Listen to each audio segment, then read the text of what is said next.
Iran's Islamic Revolutionary Guards Corps released video. Iran জানিয়েছে দেশটির ক্ষেপণাস্ত্র ড্রোন মজুদ কেন্দ্রে যুক্তরাষ্ট্রের হামলার জবাবে তারা মার্কিন স্বার্থ সংশ্লিষ্ট লক্ষ্যবস্তুতে পাল্টা আঘাত হেনেছে। সর্বশেষ এই সামরিক সংঘাতের ঘটনায় মধ্যপ্রাচ্যে নতুন করে উত্তেজনা যেন ছড়িয়ে পড়েছে।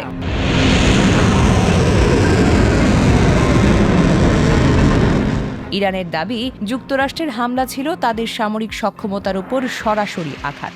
এর প্রতিক্রিয়ায় ইরানও যুক্তরাষ্ট্রের সঙ্গে সংশ্লিষ্ট বিভিন্ন স্থাপনা ও অবস্থানকে কেন্দ্র করে অভিযান চালিয়েছে। তবে হামলার ক্ষয়ক্ষতি ও বিস্তারিত তথ্য নিয়ে দুই পক্ষের বক্তব্যের মধ্যে পার্থক্য রয়েছে।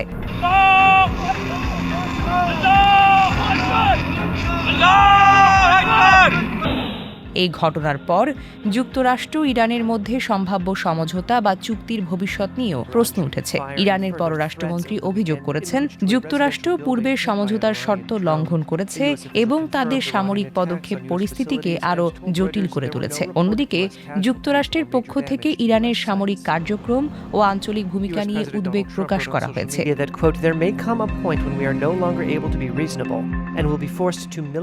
ওয়াশিংটন ও তেহরানের মধ্যে দীর্ঘদিন ধরে চলা উত্তেজনার মধ্যে নতুন এই হামলা কূটনৈতিক সমাধানের পথকে আরও বেশি কঠিন করে তুলতে পারে বলে মনে করছেন বিশ্লেষকরা। আন্তর্জাতিক মহল উভয় পক্ষকে সংযত থাকার আহ্বান জানিয়েছেন, কারণ ইরান ও যুক্তরাষ্ট্রের মধ্যে সরাসরি সংঘাত বাড়লে তা মধ্যপ্রাচ্যের নিরাপত্তা পরিস্থিতি এবং বৈশ্বিক জ্বালানি বাজারে বড় ধরনের প্রভাব ফেলতে পারে।